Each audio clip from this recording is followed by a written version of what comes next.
Assalamualaikum semuanya. Semoga kita selalu diberi kesehatan, banyak rizki dan penuh keberkahan. Kisah Abu Nawas dan pencuri pasar. Di pagi yang cerah di kota Baghdad, suasana pasar tampak begitu ramai. Pedagang berteriak menawarkan barang dagangannya, anak-anak berlari sambil membawa roti, dan para pembeli menawar harga seolah sedang berperang. Namun, hari itu suasana mendadak berubah kacau. Seorang pedagang kain tiba-tiba berteriak histeris. "Pencuri! Pencuri! Semua uangku hilang!" Orang-orang langsung panik. Beberapa berlari, beberapa ikut berteriak, sementara sebagian malah sibuk menonton seperti sedang menonton pertunjukan wayang di alun-alun. Tak lama kemudian, datanglah para penjaga kerajaan yang terkenal dengan wajah galak dan kumis melengkung seperti sabit bulan. Mereka langsung mengamankan lokasi. Namun, meski mereka sudah menggeledah seluruh pasar, tidak ada tanda-tanda siapa pencurinya. Semua orang kebingungan, sampai akhirnya berita itu sampai ke telinga Baginda Raja Harun al-Rasyid. Raja duduk di singgasananya sambil memijat pelipis. Bagaimana mungkin uang pedagang bisa hilang di pasar yang dijaga setiap hari? Apakah pencurinya siluman? Sang wazir menggeleng. "Ampun tuanku, kami sudah memeriksa semua orang. Tak ada yang mencurigakan." Raja pun menghela napas berat. "Kalau begitu, panggil Abu Nawas. Hanya dia yang bisa memecahkan masalah seperti ini." Beberapa menit kemudian, Abu Nawas, pria cerdas yang terkenal licik tapi baik hati itu, masuk ke istana. Dengan jubah putihnya, sorban rapi, dan senyum tenang, ia memberi salam penuh hormat. "Salam sejahtera, Paduka. Siapa lagi yang membuat Paduka pusing selain saya hari ini?" Raja memutar bola matanya. "Jangan bercanda dulu, Abu Nawas. Uang seorang pedagang kain telah dicuri di pasar, dan semua orang di sana bersumpah tak tahu menahu." Abu Nawas mengelus janggutnya. Menarik. Jadi pencurinya mungkin bukan orang, tapi kelicikan itu sendiri." Raja menatapnya bingung. "Apa maksudmu?" "Tenang, Paduka. Beri saya waktu 1 hari untuk mengungkap siapa pencurinya. Tapi saya butuh bantuan Paduka." "Bantuan seperti apa?" "Saya butuh 1 gentong besar madu, 2 ayam panggang, dan 100 penonton di pasar." Raja langsung terkejut. "Untuk apa semua itu? Untuk menangkap pencuri atau membuat pesta?" "Untuk keduanya," jawab Abu Nawas sambil tersenyum licik. Keesokan harinya, pasar Baghdad sudah penuh sesak. Semua orang penasaran ingin tahu apa yang akan dilakukan Abu Nawas. Di tengah kerumunan, Abu Nawas berdiri di atas peti kayu besar. Di hadapannya ada gentong besar berisi madu yang kental dan mengilap. "Wahai penduduk Baghdad," seru Abu Nawas lantang. "Hari ini aku akan memanggil roh madu untuk menunjukkan siapa pencuri uang pedagang kain itu." Orang-orang saling berpandangan. Ada yang menahan tawa, ada yang serius. Abu Nawas melanjutkan. "Semua orang yang ada di pasar kemarin harus datang dan menaruh jarinya ke dalam madu ini selama 1 detik. Tapi hati-hati. Jika pencuri ikut melakukannya, roh madu akan menempel di jarinya dan tidak bisa hilang." Orang-orang langsung gemetar. Bahkan si pencuri yang bersembunyi di antara mereka pun mulai panik. Satu persatu, warga mulai mencelupkan jari mereka ke dalam gentong madu. Setiap orang menatap jarinya dengan wajah gugup, namun semua tampak bersih. Setelah giliran terakhir, Abu Nawas tersenyum dan berkata, "Baiklah, semua bisa angkat tangan kalian tinggi-tinggi." Ratusan tangan pun terangkat. Lalu Abu Nawas tertawa kecil. "Nah, pencurinya sudah ketahuan. Raja yang ikut menonton bingung. Apa maksudmu, Abu Nawas? Semua jarinya bersih. Abu Nawas menunjuk seorang pria di tengah kerumunan. Itu dia pencurinya. Semua mata menatap pria itu, seorang lelaki berwajah gugup dengan tangan bersih mengilap. Aku tidak mencuri apa-apa, katanya gemetar. Abu Nawas mendekat dan berkata, "Kalau begitu, mengapa jarimu bersih sekali, sementara semua orang tangannya lengket oleh madu?" Orang-orang mulai tertawa menyadari maksud Abu Nawas. Karena dia takut ketahuan, dia tidak benar-benar mencelupkan jarinya. Lelaki itu langsung pucat. Ia mencoba berlari, tapi para penjaga sudah lebih dulu menangkapnya. Saat diperiksa, benar saja, di dalam bajunya ada kantong berisi uang milik pedagang kain. Raja bertepuk tangan keras. "Luar biasa, Abu Nawas. Kau memecahkan misteri ini tanpa pedang, tanpa sihir, hanya dengan madu dan logika." Abu Nawas tersenyum sambil membungkuk. Yang penting bukan alatnya, Paduka, tapi akalnya. Setelah pencuri dibawa ke penjara, semua orang di pasar berterima kasih kepada Abu Nawas. Namun tiba-tiba, salah satu anak kecil yang sedari tadi menonton berteriak, "Tuan Abu Nawas, ada semut di jenggotmu." Abu Nawas kaget, mengibaskan janggutnya, dan ternyata memang ada beberapa semut kecil menempel. Semua orang tertawa terbahak-bahak. "Hahaha. Rupanya roh madu masih menempel padamu, Abu Nawas," canda Raja. Abu Nawas tersenyum malu. "Sepertinya roh madu ingin ikut makan ayam panggang bersama saya malam ini, Paduka." Raja tertawa sampai air matanya keluar. "Baiklah, malam ini kau makan di istana. Tapi jangan bawa roh madu itu ikut masuk." Abu Nawas membungkuk hormat dan berkata dengan nada nakal, "Kalau begitu, saya akan makan di luar biar rohnya tidak malu melihat saya menghabiskan semua ayamnya." Tawa pun pecah di seluruh pasar Baghdad. Hari itu, bukan hanya pencuri yang tertangkap, tapi juga suasana muram berubah jadi pesta tawa berkat kecerdikan dan kelucuan Abu Nawas. Dan sejak saat itu, setiap kali ada pencurian di pasar, orang-orang Baghdad tak lagi memanggil penjaga. Mereka hanya berkata, "Cepat cari madu dan panggil Abu Nawas."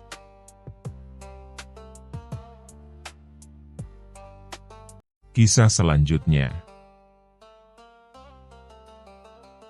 Kisah Abu Nawas dan wasiat terakhir. Di negeri Baghdad yang megah, Raja Harun al-Rasyid terkenal sebagai penguasa yang bijaksana, tapi juga punya selera humor yang kadang kelewat aneh. Suatu hari, Raja tiba-tiba jatuh sakit. Seluruh istana panik. Tabib dipanggil dari berbagai negeri. Ramuan terbaik dicoba, tapi sakit sang raja tak kunjung sembuh. Kabar ini membuat seisi negeri cemas. Rakyat menangis, para menteri kebingungan, bahkan para koki istana berhenti mencicipi masakan karena tak berselera makan. Satu-satunya orang yang tidak terlihat panik justru Abu Nawas. Ia malah duduk santai di bawah pohon kurma sambil mengelus janggutnya. Aneh, biasanya kalau raja sakit, pasti ada sesuatu yang ingin ia lakukan sebelum waktunya tiba. Kalau benar, pasti aku yang akan dipanggil, gumam Abu Nawas sambil terkekeh. Dan benar saja, tak lama kemudian seorang utusan kerajaan datang terburu-buru. "Abu Nawas, Raja memanggilmu segera. Katanya ada permintaan terakhir yang hanya bisa kau penuhi." Abu Nawas menghela napas panjang. "Permintaan terakhir? Wah, ini pasti bukan permintaan biasa. Baiklah, ayo kita lihat." Di kamar istana, Raja Harun al-Rasyid berbaring lemah. Meski wajahnya pucat, sorot matanya masih menyimpan rasa jahil. Begitu melihat Abu Nawas, Raja tersenyum. Abu Nawas, sahabatku, aku rasa waktuku tak lama lagi. Tapi sebelum aku pergi, aku ingin membuat sebuah permintaan terakhir. Permintaan terakhir, tuanku?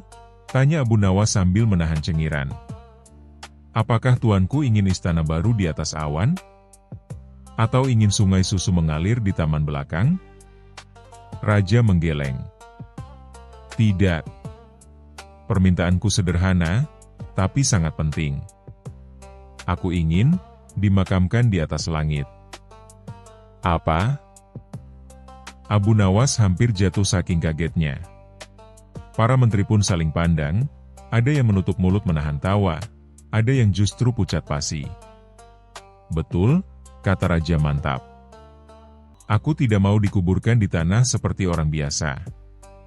Aku ingin makamku di langit, supaya aku bisa melihat rakyatku dari atas. Para menteri langsung gelagapan. Ampun, tuanku. Itu mustahil. Bagaimana cara membuat makam di langit? Mana ada tangga setinggi itu? Raja hanya tersenyum. Aku tidak peduli bagaimana caranya. Yang jelas, aku ingin permintaan ini dipenuhi. Dan hanya Abu Nawas yang mampu melakukannya. Semua mata pun tertuju pada Abu Nawas. Ia hanya mengelus janggut sambil tersenyum tipis. Wah, permintaan terakhir yang benar-benar terakhir. Kalau gagal, bisa-bisa aku yang ikut dikuburkan. Tapi baiklah, tuanku. Beri aku waktu 3 hari. 3 hari penuh Abu Nawas merenung. Ia mondar-mandir, menatap langit siang, bahkan berbicara dengan burung merpati. Penduduk kampung mengira ia sudah gila. Hingga akhirnya, ia punya ide. Abu Nawas datang ke istana dengan penuh percaya diri sambil membawa barang-barang aneh. Seutas tali panjang, balon besar yang ia tiup sendiri, serta papan kayu dengan tulisan besar, "Makam di langit, dilarang menyentuh." Raja yang sedang terbaring lemah tertawa terbahak-bahak melihat persiapan Abu Nawas. Bagaimana ini, Abu Nawas? Apakah kau benar-benar bisa membuat makamku di langit? Tenang, tuanku. Saya sudah menyiapkan makam yang tepat. Tapi, ada syaratnya.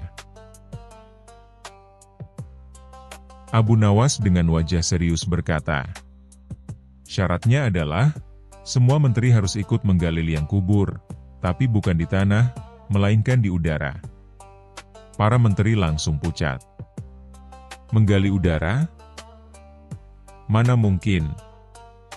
Abu Nawas menjawab tenang, kalau tuanku ingin dimakamkan di langit, tentu liang kuburnya harus digali di sana, bukan? Raja sampai terbatuk-batuk menahan tawa. Tapi Abu Nawas belum selesai. Lalu, peti mati tuanku harus dibuat dari awan. Jadi, para menteri harus mengumpulkan awan di karung. Kalau karungnya kosong, itu artinya awannya kabur, dan harus diulang. Menteri semakin bingung, ada yang sampai jatuh terduduk. Rakyat yang mendengar syarat itu langsung tertawa berguling-guling. Hari ketiga, Abu Nawas mengajak seluruh orang ke halaman istana. Ia menunjuk papan kayu yang sudah diikat dengan balon besar dan tali panjang. Papan itu melayang tinggi ke udara. Lihatlah, tuanku, kata Abu Nawas. Itulah makam di langit yang sudah saya siapkan. Dengan papan bertuliskan larangan, makam ini tidak akan disentuh siapapun. Tuanku tidak perlu khawatir, karena makam itu sudah dijaga oleh angin. Raja menatap papan itu, lalu tertawa sampai air matanya keluar. Abu Nawas, kau memang benar-benar gila. Mana ada makam di langit dari papan dan balon?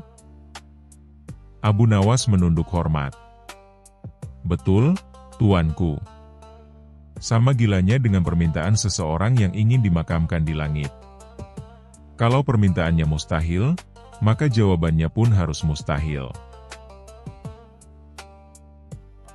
Seluruh istana meledak dengan tawa. Bahkan para menteri yang tadi pucat kini ikut terbahak. Raja yang tadinya lemah, justru merasa tubuhnya segar kembali karena terlalu banyak tertawa. Ajaibnya, sakitnya perlahan hilang. "Abu Nawas, kau benar-benar penyelamatku," ujar raja sambil bangkit dari kursi roda. "Ternyata tawamu lebih mujarab daripada obat manapun." Abu Nawas tersenyum lebar. "Saya memang bukan tabib, tuanku. Tapi saya tahu, obat terbaik untuk sakit hati dan tubuh adalah tertawa." Sejak hari itu, Raja Harun al-Rasyid sehat kembali. Ia tidak lagi meminta dimakamkan di langit, tapi bersumpah jika suatu hari ajal menjemput, ia hanya ingin Abu Nawas ada di sampingnya, untuk membuatnya tertawa sekali lagi. Dan rakyat pun bersyukur, karena raja mereka sembuh bukan karena ramuan mahal, tapi karena kelucuan Abu Nawas yang tak ada tandingannya. Kisah selanjutnya. Kisah Abu Nawas dan rahasia pasukan tak terkalahkan. Di negeri Baghdad yang makmur, Raja Harun al-Rasyid dikenal sebagai penguasa yang gagah berani. Namun, seperti biasa, beliau juga punya kebiasaan aneh yang sering membuat rakyat geleng-geleng kepala. Suatu hari, sang raja mendengar kabar bahwa di negeri tetangga ada raja yang memiliki pasukan tak terkalahkan. Pasukan itu konon bisa melawan ribuan musuh tanpa satupun prajurit terluka. Mendengar hal itu, hati Raja Harun mulai panas. "Kalau begitu, aku pun harus punya pasukan tak terkalahkan," serunya dengan penuh semangat. Menteri-menteri yang mendengar langsung pucat pasi. "Ampun tuanku, membuat pasukan biasa saja sudah sulit, apalagi pasukan tak terkalahkan," ucap salah satu menteri dengan suara lirih. Namun, Raja Harun sudah kadung berapi-api. Ia pun memanggil Abu Nawas, si pujangga nyeleneh yang selalu berhasil mencari solusi aneh tapi manjur. "Abu Nawas," panggil sang raja. "Daulat tuanku," jawab Abu Nawas sambil menunduk sopan, meskipun dalam hatinya ia sudah curiga. "Ah, pasti ada perintah aneh lagi. Engkau harus membuatku pasukan tak terkalahkan dalam waktu 3 hari. Kalau tidak, kau sendiri tahu akibatnya," ancam Raja Harun dengan nada serius. Abu Nawas berpura-pura kaget, meski sebenarnya sudah biasa menerima perintah aneh macam ini. Ia lalu menjawab, "Baiklah tuanku, kalau itu kehendak Paduka, saya akan melaksanakannya. Tapi pasukan seperti itu membutuhkan syarat-syarat khusus." Raja Harun penasaran, "Syarat apa, wahai Abu Nawas?" Abu tersenyum, "Syaratnya sederhana, tapi tidak bisa ditawar. Pertama, saya butuh lapangan luas di tengah kota. Kedua, saya butuh seluruh rakyat berkumpul di sana. Ketiga, Paduka harus menyediakan makanan gratis sebanyak-banyaknya." Raja yang memang gemar melihat rakyat berkumpul langsung setuju. "Baik, semua akan dipenuhi." Lapangan besar di Baghdad dipenuhi ribuan orang. Mereka datang karena mendengar kabar akan ada pertunjukan besar. Apalagi, ada janji makanan gratis dari istana. Siapa yang bisa menolak? Abu Nawas naik ke panggung kecil, lalu berseru lantang, "Wahai rakyat Baghdad! Raja kita ingin punya pasukan tak terkalahkan, dan pasukan itu adalah kalian semua." Semua orang terkejut. "Hah? Kami? Mana mungkin? Aku ini cuma tukang kebun. Aku ini tukang gorengan, bukan tukang perang." Abu Nawas tersenyum licik. "Tenang, pasukan ini tidak perlu pedang, tidak perlu tameng, dan tidak perlu kuda. Yang kalian butuhkan hanyalah suara tawa kalian."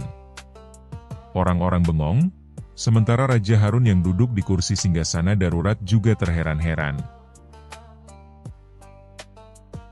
Abu Nawas selalu menjelaskan idenya. Kalau musuh datang menyerang, apa yang biasanya mereka bawa? Pedang, panah, kuda.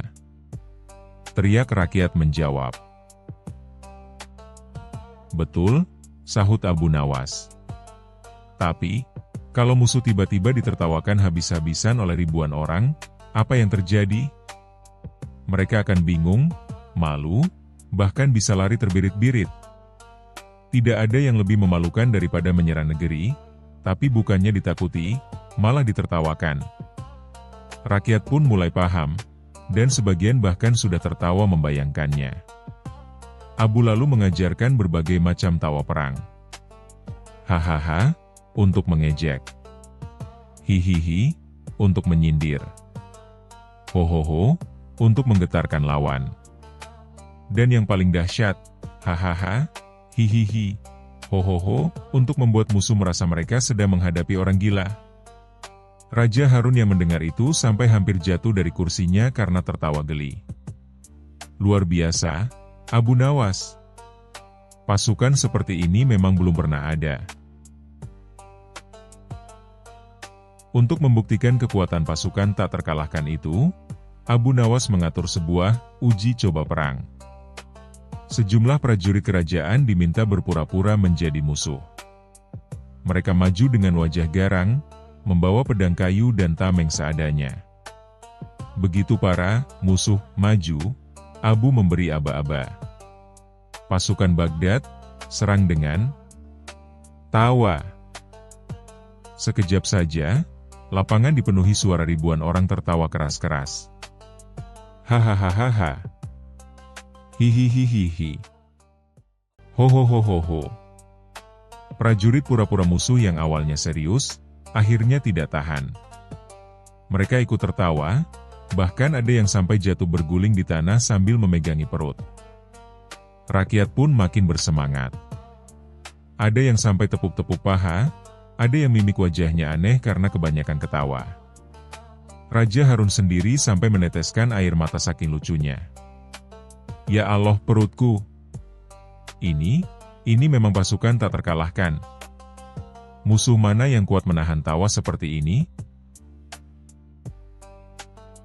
Sejak hari itu, Baghdad punya pasukan unik yang disebut pasukan tawa tak terkalahkan.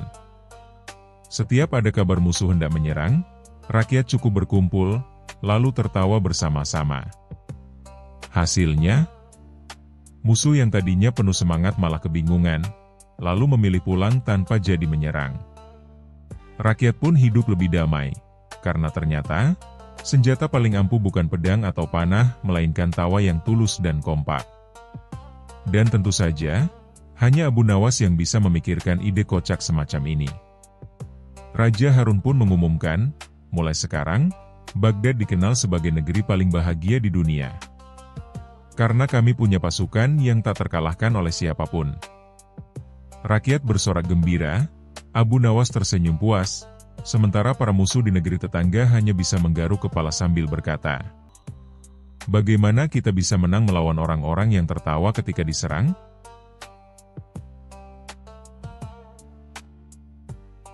Kisah selanjutnya. Kisah Abu Nawas dan rahasia tikus.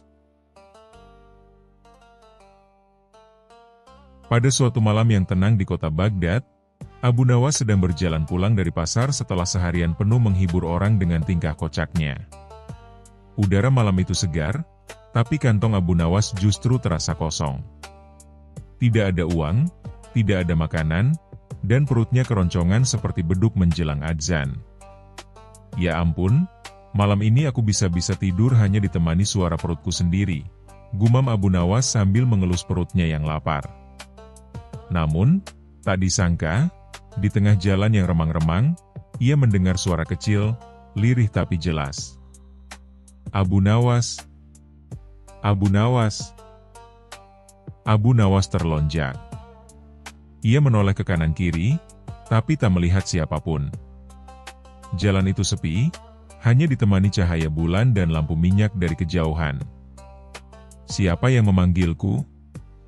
Jangan-jangan jin pasar? pikir Abu Nawas. Suara itu terdengar lagi, kali ini lebih dekat. Aku di sini, di dekat kakimu, jangan sampai kau menginjakku. Abu Nawas menunduk, dan alangkah terkejutnya ia mendapati seekor tikus kecil berbulu abu-abu dengan mata bulat hitam sedang menatapnya. Yang lebih mengejutkan, mulut tikus itu bergerak, dan suaranya terdengar jelas. Abu Nawas, tolong aku. Abu Nawas melongo. Ia mengucek matanya, memastikan ia tidak berhalusinasi karena lapar. Astaga, tikus bisa bicara. Wah, ini pasti mimpi aneh atau aku kebanyakan makan bawang goreng kemarin. Tikus itu berdiri dengan dua kakinya, layaknya manusia, lalu bersedekap. Aku benar-benar bicara, Abu Nawas. Aku bukan tikus biasa. Aku dikutuk oleh seorang penyihir jahat. Satu-satunya orang yang bisa menolongku hanyalah engkau. Abu Nawas mengelus janggutnya, mencoba menahan tawa. Hahaha. Jadi sekarang aku bukan hanya sahabat rakyat, tapi juga sahabat tikus? Baiklah, apa yang kau butuhkan dariku? Tikus itu menunduk lesu. Aku hanya ingin dibebaskan dari kutukan. Tapi untuk itu, aku harus tinggal di rumahmu beberapa hari. Setelah kutukan hilang, aku akan memberimu harta karun yang sangat banyak. Mata Abu Nawas langsung berbinar. Kata, harta karun, membuat semangatnya naik 2 kali lipat. Wahai tikus tukang ngoceh, baiklah. Silakan ikut ke rumahku. Tapi ingat, kalau kau berbohong, jangan salahkan aku kalau kau kujadikan sate tikus dengan bumbu kecap. Hari-hari berikutnya rumah Abu Nawas berubah total. Biasanya sepi, kini penuh suara tikus yang cerewet. Tikus itu ternyata bukan hanya bisa bicara, tapi juga sangat suka mengomel. Abu Nawas, kenapa atap rumahmu bocor? Airnya menetes mengenai bulu indahku. Abu Nawas, masakanmu terlalu asin. Kau kira lidah tikus tak bisa merasakan garam? Abu Nawas, bajumu itu sudah robek. Bagaimana mungkin sahabat tikus sehebat aku tinggal dengan manusia berpakaian compang-camping? Abu Nawas sampai garuk-garuk kepala. Ya Allah, tikus ini lebih bawel dari istri tetanggaku yang suka gosip. Kalau begini caranya, aku bisa gila. Abu Nawas tak pernah mengusirnya. Ia ingat janji sang tikus tentang harta karun. Walau setiap malam Abu Nawas harus mendengarkan ocehan tikus sampai telinganya panas, ia tetap sabar. Suatu malam, Raja Harun al-Rasyid mendengar kabar aneh dari rakyatnya. Baginda, ada tikus berbicara yang tinggal bersama Abu Nawas. Raja penasaran. Ia segera memanggil pengawalnya. Bawa Abu Nawas ke istana bersama tikusnya. Aku ingin mendengar sendiri tikus berbicara itu. Keesokan harinya, Abu Nawas datang ke istana dengan membawa sang tikus dalam sebuah keranjang. Raja Harun al-Rasyid, para menteri, dan banyak prajurit menunggu dengan penuh penasaran. Abu Nawas, ujar raja, benarkah kau memiliki seekor tikus yang bisa bicara? Jangan-jangan kau hanya mau menipuku lagi. Abu Nawas tersenyum lebar. Baginda, tikus ini memang suka bicara, bahkan suka mengomel. Silakan dengar sendiri. Abu Nawas membuka keranjang. Tikus itu muncul dengan dada tegak, lalu langsung berteriak lantang. Baginda Raja, kau ini terlalu boros. Mengapa makanan di istana begitu banyak, sementara rakyat di luar sana masih kelaparan? Semua yang hadir terdiam, lalu, hahaha. Suara tawa bergemuruh di seluruh istana. Para prajurit tertawa terpingkal-pingkal, para menteri sampai terjatuh dari kursi, dan raja sendiri menahan perutnya karena terlalu keras tertawa. Abu Nawas, tikusmu ini benar-benar luar biasa. Ia tak hanya bisa bicara, tapi juga berani mengkritik rajanya sendiri. Abu Nawas pura-pura serius. Ampun Baginda, tikus ini memang tukang ngoceh. Di rumah, aku sudah sering dimarahi olehnya. Sekarang giliran Baginda yang mendengarkan. Raja mengangguk sambil tertawa. Hahaha. Kalau begitu, biarkan ia tinggal di istana. Aku ingin setiap hari mendengar ocehannya. Setidaknya, aku bisa tahu kekurangan diriku tanpa harus menunggu menteriku yang pengecut ini. Para menteri langsung pucat. Mereka menunduk dalam-dalam, sementara Abu Nawas tersenyum penuh kemenangan. Beberapa hari kemudian, tikus itu mendekati Abu Nawas. Abu Nawas, kutukanku sudah hilang. Aku sudah bebas. Terima kasih karena kau telah menampungku meski aku bawel luar biasa. Dalam sekejap, tubuh tikus itu bercahaya. Ia berubah menjadi seorang pemuda tampan berpakaian indah. Semua orang di istana terkejut bukan main. Pemuda itu menyerahkan sebuah peti kecil kepada Abu Nawas. Ini hadiahku untukmu. Bukalah nanti di rumahmu. Abu Nawas membawa peti itu pulang dengan penuh penasaran. Saat dibuka, matanya melotot lebar. Di dalamnya terdapat emas, perak, dan permata berkilauan. Alhamdulillah. Ternyata benar. Untung aku tidak menjadikan tikus itu sate, seru Abu Nawas sambil melompat kegirangan. Sejak hari itu, nama Abu Nawas semakin terkenal, bukan hanya sebagai orang cerdik, tapi juga sebagai sahabat tikus tukang ngomel yang paling lucu se-Baghdad. Kadang, pertolongan datang dari tempat yang tak disangka. Bahkan makhluk kecil yang tanpa remeh bisa membawa keberkahan besar. Dan tentu saja, jangan remehkan tikus yang bisa bicara, apalagi kalau cerewetnya melebihi tetangga. Kisah selanjutnya. Kisah Abu Nawas dan air mata kejujuran. Di negeri Baghdad yang megah, ada seorang raja yang terkenal sangat penasaran pada segala hal. Apapun yang aneh dan ganjil selalu menarik perhatiannya. Suatu hari, datanglah seorang pedagang asing dari negeri jauh. Pedagang itu membawa sebuah botol kecil berisi cairan bening yang tampak sangat berharga.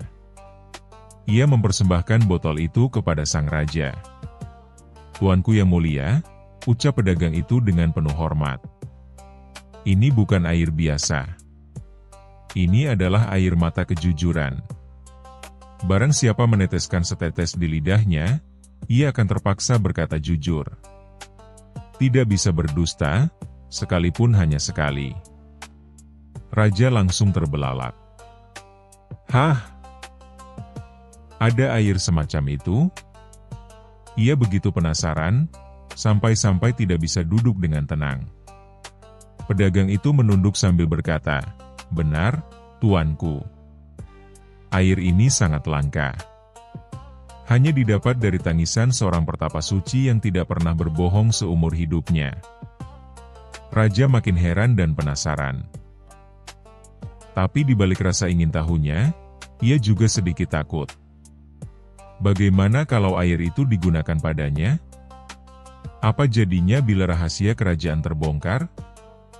Namun karena rasa penasarannya lebih besar, sang raja pun memutuskan untuk mencoba air itu.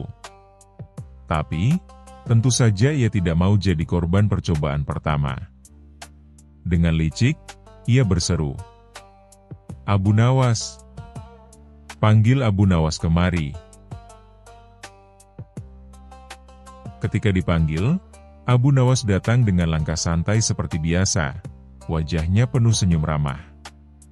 Begitu tiba di hadapan raja, ia sudah bisa menebak bahwa kali ini tentu ada hal aneh yang akan menimpa dirinya. "Abu Nawas," kata raja sambil menunjuk botol kecil itu. "Ini adalah air mata kejujuran. Aku ingin mengujinya padamu. Kau harus meneteskan satu tetes di lidahmu, lalu kita lihat apakah kau bisa berbohong."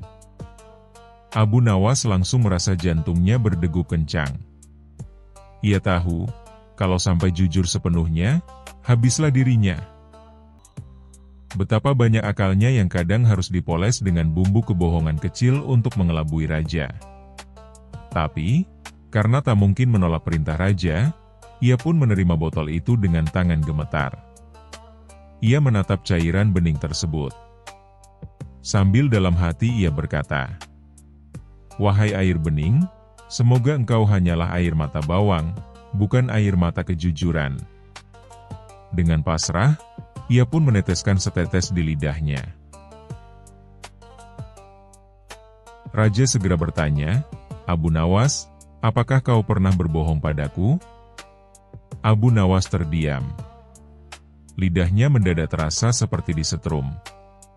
Ia mencoba berkata, "Tidak, tuanku, tapi yang keluar justru, ya, tuanku, sering sekali." Raja sampai melompat dari singgasananya. "Apa? Kau sering berbohong padaku?" Abu Nawas buru-buru menambahkan, "Tapi itu demi kebaikan tuanku. Kalau saya tidak berbohong, bisa jadi tuanku akan makin sering mempermalukan diri sendiri di depan rakyat." Para menteri yang hadir langsung menahan tawa, sementara raja memerah mukanya antara marah dan malu. Raja mencoba pertanyaan lain. "Baiklah. Kalau begitu, apakah kau pernah mengambil sesuatu dari istana tanpa izin?" Abu Nawas ingin menjawab tidak pernah, tapi lidahnya bergerak sendiri. "Pernah, tuanku, beberapa kali, terutama kue manis di dapur istana." Semua yang ada di ruangan itu tertawa terbahak-bahak. Raja sampai memegang kepalanya sendiri, tak percaya bahwa Abu Nawas mengaku mencuri kue dapur. Namun, giliran yang paling lucu datang ketika sang raja berkata, "Sekarang, aku yang akan mencobanya. Aku ingin membuktikan bahwa aku adalah raja yang selalu jujur." Seketika seluruh ruangan menjadi hening. Para menteri saling pandang, sebagian menahan tawa, sebagian pucat ketakutan. Kalau raja sampai benar-benar berkata jujur, bisa jadi semua rahasianya terbongkar. Dengan penuh wibawa, raja meneteskan air itu ke lidahnya. Pertanyaan pertama dari Abu Nawas pun meluncur. "Tuanku, apakah benar tuanku pernah mengambil emas pajak rakyat untuk membeli kuda pacu pribadi?" Raja ingin menjawab, "Tidak," tapi lidahnya tiba-tiba berteriak, "Benar." Ruangan langsung meledak dengan tawa yang ditahan-tahan. Para menteri berusaha menutupi mulut, tapi wajah mereka merah padam. Pertanyaan kedua dari Abu Nawas, "Apakah benar tuanku pernah menyuruh juru masak membuatkan makanan mahal untuk dimakan sendiri, sementara prajurit hanya diberi bubur encer?" Raja berusaha menahan lidahnya, tapi dengan lirih ia menjawab, "Benar." Dan akhirnya, ketika Abu Nawas bertanya, "Apakah benar tuanku pernah menulis puisi cinta untuk putri kerajaan tetangga, padahal tuanku sudah beristri 4?" Raja langsung menjerit, "Benar." Aduh, hancurlah aku. Dan saat itulah, air mata raja jatuh deras. Tapi bukan air mata kejujuran dari botol, melainkan air mata malu bercampur takut. Melihat raja menangis, Abu Nawas tiba-tiba tertawa keras. Ia lalu berkata, "Tuanku, mungkin air dalam botol itu hanya air biasa. Yang sebenarnya membuat kita jujur adalah rasa takut, rasa malu, dan hati nurani kita sendiri. Lihatlah, tuanku menangis. Itulah air mata kejujuran yang asli, tulus keluar dari hati, bukan dari botol." Semua orang terdiam sesaat, lalu tawa kembali meledak. Raja hanya bisa menunduk malu sambil menghapus air matanya. Pedagang asing yang membawa botol itu pun akhirnya mengaku, "Ampun tuanku, sebenarnya air ini hanya air mata istriku yang sering menangis karena saya suka berbohong. Jadi tidak ada kekuatan apa-apa, hanya sugesti saja." Raja makin malu, sementara Abu Nawas dengan cerdik membungkuk dan berkata, "Jadi, tuanku, kalau ingin selalu melihat air mata kejujuran, cukup bercerminlah ketika tuanku mencoba berbohong. Karena cepat atau lambat, kebenaran pasti membuat kita menangis." Dan sejak hari itu, Raja jadi lebih hati-hati.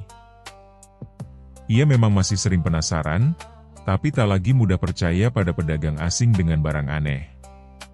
Sementara Abu Nawas, ia pulang dengan perut kenyang, karena Raja akhirnya menghadiahinya sekeranjang penuh kue dapur, biar ia tak perlu mencuri lagi.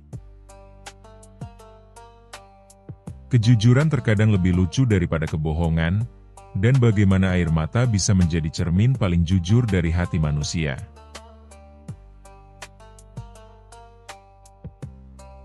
Kisah selanjutnya. Kisah Abu Nawas adu kecerdikan dengan pelayan istana. Siapa yang lebih licin? Pada suatu masa di kerajaan Baghdad, nama Abu Nawas sudah tak asing lagi. Hampir setiap orang mengenalnya sebagai orang yang pintar, jenaka, dan selalu punya cara unik untuk keluar dari masalah. Bahkan Raja Harun al-Rashid pun kerap dibuat geleng-geleng kepala oleh ulahnya. Namun, di istana yang megah itu, bukan hanya raja dan menteri yang punya kisah.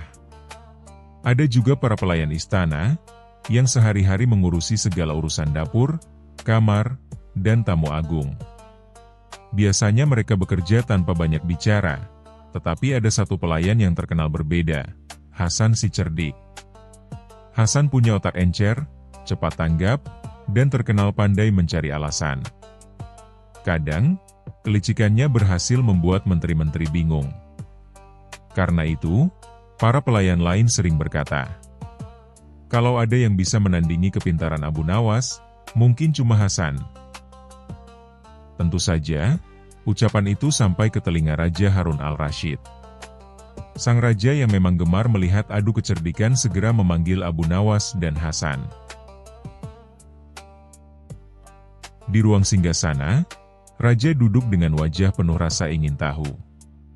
Abu Nawas, engkau terkenal dengan akalmu yang tak ada tanding. Tapi kali ini, aku ingin tahu, apakah engkau masih bisa mengalahkan kepintaran pelayan istanaku yang bernama Hasan ini? Abu Nawas tersenyum. Hamba selalu siap, Baginda.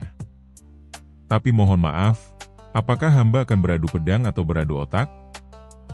Beradu otak? Tentu saja.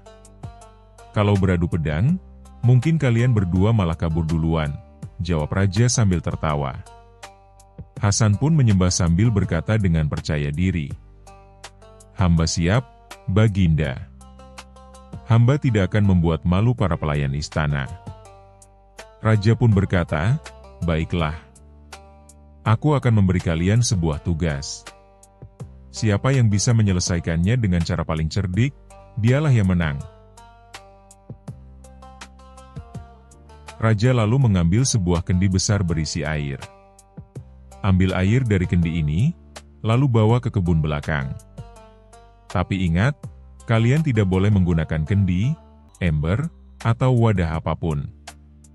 Air harus sampai di kebun, tanpa tumpah, tanpa hilang setetes pun. Para menteri langsung berbisik-bisik. Tugas itu jelas mustahil. Membawa air tanpa wadah? Bagaimana caranya? Hasan berpikir sejenak, lalu dengan penuh percaya diri ia berkata, Baginda, hamba akan melakukannya dulu. Abu Nawas boleh melihat dan meniru, kalau dia bisa. Raja mengangguk, penasaran apa yang akan dilakukan si pelayan cerdik itu. Hasan berjalan ke kendi. Ia melihat sekeliling, lalu dengan cepat ia meminum seluruh air dari kendi itu. Setelah perutnya penuh, ia berjalan menuju kebun belakang.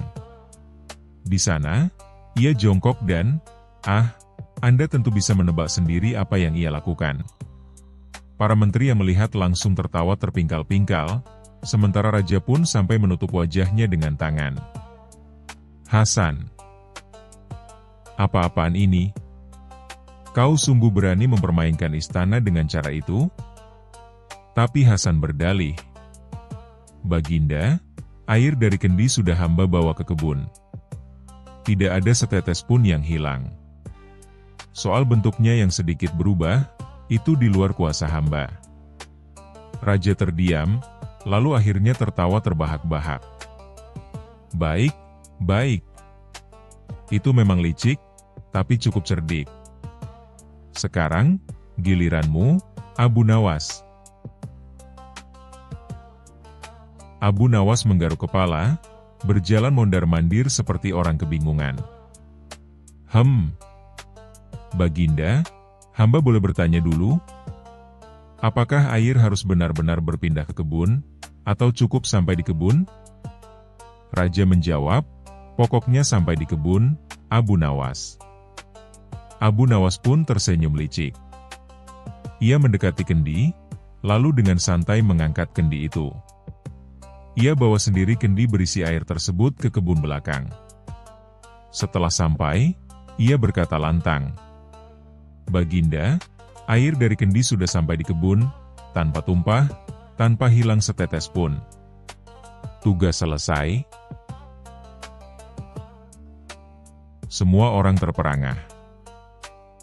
Hasan sampai melongo, tidak menyangka Abu Nawas akan mencari celah dari perintah sang raja. Raja pun terbahak-bahak. Luar biasa, Abu Nawas.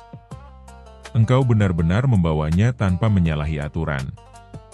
Dan Hasan, walaupun caramu cerdik, tapi agak terlalu kotor untuk dipuji.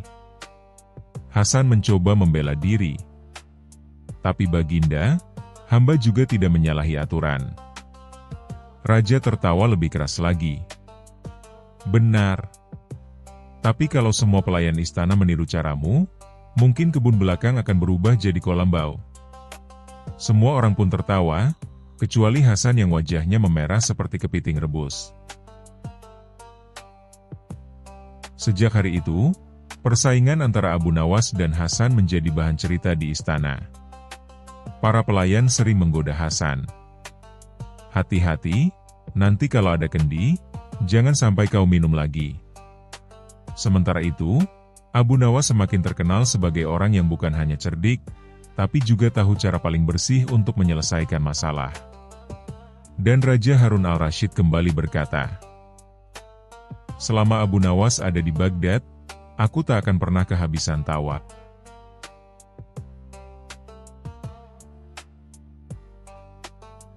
Kisah selanjutnya. Kisah Abu Nawas dan rahasia pasir ajaib. Di sebuah sore yang panas, matahari memancarkan sinarnya tanpa ampun. Kota Baghdad terasa seperti tungku raksasa, dan orang-orang berjalan dengan langkah gontai. Abu Nawas yang terkenal cerdik dan kerap membuat orang-orang takjub dengan kelihayannya, hari itu duduk di bawah pohon kurma sambil mengipasi wajah dengan selembar kertas lusuh. Ah, panas sekali. Andai saja aku punya segenggam pasir ajaib yang bisa menyejukkan siapa saja, gumamnya, separuh mengeluh, separuh berhayal. Kebetulan, seorang anak kecil yang lewat mendengar ucapan itu. Anak itu langsung lari pulang ke rumah sambil berteriak, Ibu! Ibu! Abu Nawas punya pasir ajaib yang bisa menyejukkan. Berita itu pun menyebar dengan cepat, seperti angin gurun yang berhembus kencang. Dalam waktu singkat, orang-orang di pasar sudah ramai membicarakan tentang pasir ajaib milik Abu Nawas. Keesokan harinya, halaman rumah Abu Nawas dipenuhi orang-orang yang penasaran. Para pedagang, ibu rumah tangga, bahkan pejabat istana kecil pun datang untuk melihat. Mereka berdesakan di depan rumah sederhana Abu Nawas. Abu Nawas, katanya engkau punya pasir ajaib, teriak seorang pedagang kain dengan napas terengah. Abu Nawas, yang sebenarnya sama sekali tidak punya pasir ajaib, hanya terperangah. Namun otaknya yang cepat segera berputar. Jika ia menolak, orang-orang pasti kecewa dan menganggapnya pembohong. Tapi kalau ia mengakui, bisa jadi ini peluang emas untuk menguji kecerdikannya. Dengan tenang ia tersenyum dan berkata, "Benar, aku memang punya pasir ajaib. Tapi pasir ini tidak bisa sembarangan dipakai. Ada syaratnya." Orang-orang langsung menahan napas, menunggu penjelasan. "Syaratnya adalah, hanya orang yang benar-benar jujur hatinya yang bisa merasakan khasiatnya," kata Abu Nawas dengan suara dibuat misterius. Seorang pria kaya raya yang terkenal pelit, bernama Bahzar, maju ke depan. Ia menepuk dadanya. "Aku orang yang paling jujur di kota ini. Berikan padaku pasir ajaibmu, Abu Nawas." Abu Nawas mengangguk tenang, lalu ia mengambil segenggam pasir biasa dari halaman rumahnya. Ia menaruhnya di tangan Bahzar sambil berkata, "Tutup matamu, tarik napas dalam-dalam, lalu bayangkan kejujuranmu." Bahzar pun mengikuti. Tapi alih-alih merasa sejuk, pasir itu justru masuk ke hidungnya karena angin bertiup kencang. Ia bersin keras berkali-kali hingga wajahnya merah seperti tomat. Orang-orang yang melihat tak kuasa menahan tawa. "Hahaha. Itu wajah jujur atau wajah pilek?" ejek seorang anak muda. Abu Nawas pura-pura serius sambil mengelus janggutnya. "Aneh sekali, mungkin pasir ini menolakmu, wahai Bahzar. Artinya, ada yang tidak jujur dalam hatimu." Wajah Bahzar semakin merah, kali ini bukan karena pasir, melainkan karena malu. Setelah itu, seorang ibu penjual roti maju. Ia dikenal suka menambahkan tepung lebih banyak daripada isinya. Dengan penuh percaya diri ia berkata, "Aku pasti jujur. Buktikan dengan pasir itu, Abu Nawas." Abu Nawas mengulurkan segenggam pasir lain. Sang ibu menggenggamnya, menutup mata, dan menunggu. Tapi tiba-tiba, roti yang ia bawa di keranjang jatuh karena tersenggol seseorang, dan orang-orang melihat isi rotinya jauh lebih sedikit daripada kulitnya. "Hei, roti ibu ini isinya kosong," teriak seseorang. "Dasar penipu," tambah yang lain. Abu Nawas menghela napas panjang sambil berkata dengan nada penuh hikmah, "Lihatlah, pasir ajaib selalu membongkar kebohongan." Sekali lagi, orang-orang tertawa terbahak-bahak, sementara sang ibu menunduk malu. Kabar tentang pasir ajaib Abu Nawas akhirnya sampai ke telinga Raja Harun al-Rasyid. Sang raja yang terkenal suka hal-hal aneh dan lucu itu langsung memanggil Abu Nawas ke istana. "Abu Nawas," kata sang raja sambil tertawa, "benarkah engkau punya pasir ajaib yang bisa menguji kejujuran?" Abu Nawas menunduk hormat. "Benar, Baginda. Bahkan pasir ini bisa membuktikan siapa saja yang paling jujur di kerajaan." Sang raja langsung bersemangat. "Kalau begitu, uji aku dengan pasir itu. Aku ingin tahu seberapa jujur diriku." Semua menteri dan dayang berdesakan ingin melihat. Abu Nawas dengan tenang mengambil segenggam pasir dan menyerahkannya kepada sang raja. Sang raja menggenggam pasir itu, menutup mata, dan menunggu sesuatu terjadi. Tapi tiba-tiba ia bersin keras. Orang-orang terperangah, lalu hening. Namun Abu Nawas cepat menyelamatkan suasana. "Ah, Baginda, bukan pasirnya yang menolak. Justru ini tanda bahwa Baginda adalah orang paling jujur.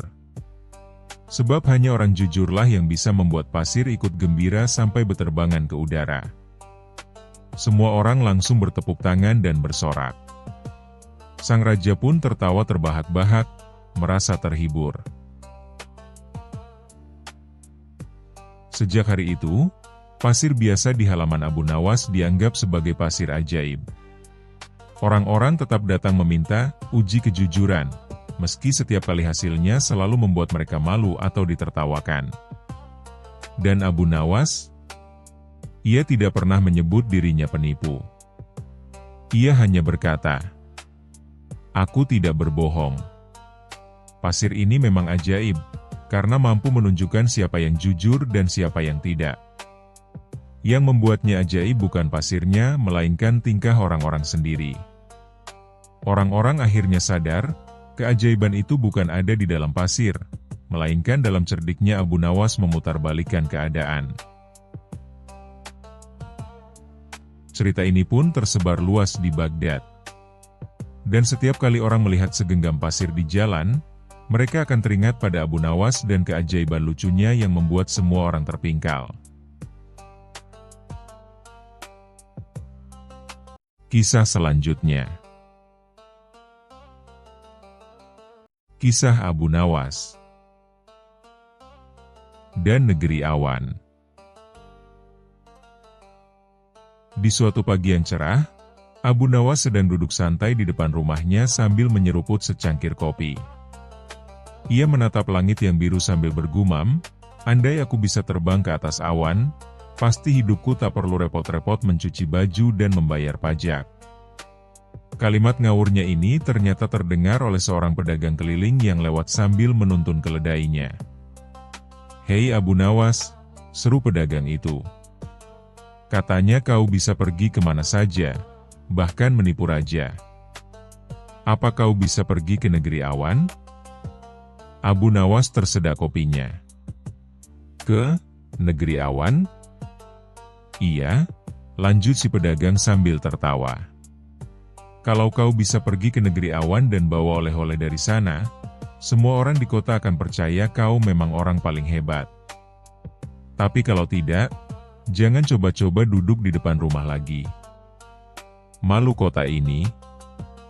Abu Nawas tentu tidak bisa menerima tantangan ini dengan diam. Harga dirinya sebagai penipu ulung, maksudnya, pemikir kreatif, sedang dipertaruhkan. Esok harinya, Abu Nawas pergi ke pasar loak. Ia membeli benda-benda yang sangat tidak masuk akal. Ia membeli sebuah payung bolong, sepatu balet bekas, benang layangan sepanjang 1000 depa, ember besar dan seekor angsa yang tidak bisa terbang. Orang-orang bertanya, "Untuk apa itu semua, Abu Nawas?" Ia menjawab dengan tenang, "Untuk terbang ke negeri awan, tentu saja." Keesokan harinya, Abu Nawas naik ke bukit tertinggi sambil membawa semua barang aneh itu. Ia duduk di dalam ember besar, memegang angsa yang diikat benang layangan, memakai payung bolong sebagai kemudi, dan sepatu balet untuk gaya. Orang-orang berkumpul di bawah bukit, tertawa dan saling bertaruh berapa detik Abu Nawas akan jatuh. "Bersiaplah untuk menyaksikan keajaiban langit," teriak Abu Nawas. Lalu ia menyuruh seorang anak kecil untuk mendorong embernya ke jurang. Maksudnya, ke lereng yang landai. Wuus! Ember meluncur. Angsa mengepak-ngepak panik, payung bolong berkibar tanpa arah, dan benang layangan kusut di mana-mana. Sampai akhirnya, bam! Abu Nawas jatuh ke tumpukan jerami. Saat pingsan, Abu Nawas bermimpi dirinya sampai ke negeri awan. Di sana, semua orang terbang menggunakan sandal melayang, dan nasi turun dari langit 3 kali sehari.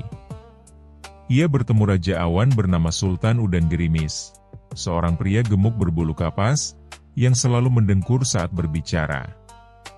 "Apa kau membawa oleh-oleh dari bumi?" tanya Sultan. Abu Nawas mengeluarkan sepatu baletnya.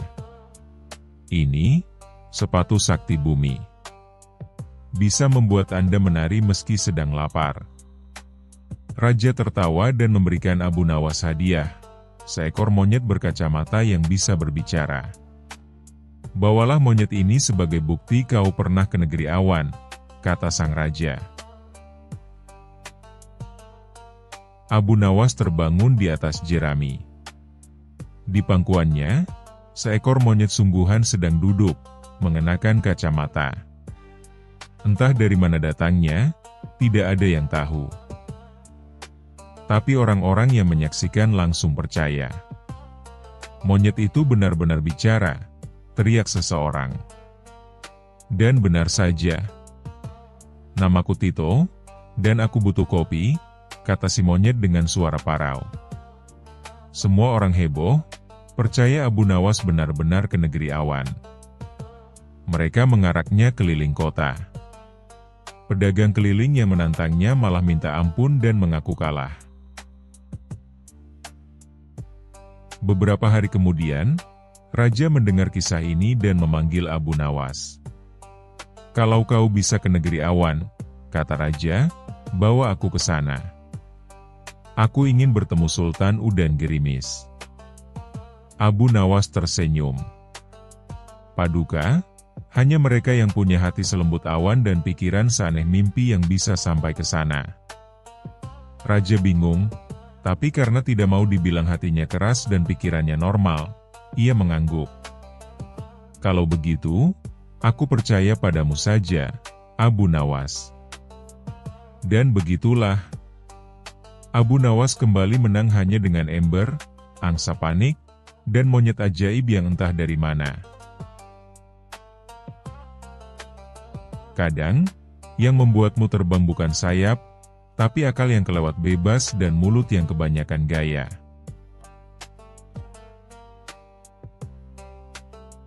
Kisah selanjutnya. Kisah Abu Nawas dan hutan aneh. Pada suatu siang yang terik di Baghdad, Abu Nawas sedang duduk di atas atap rumahnya sambil memandangi awan. Di sebelahnya, seekor kambing tetangganya entah bagaimana berhasil naik ke atas dan ikut duduk seolah sedang ikut kontemplasi.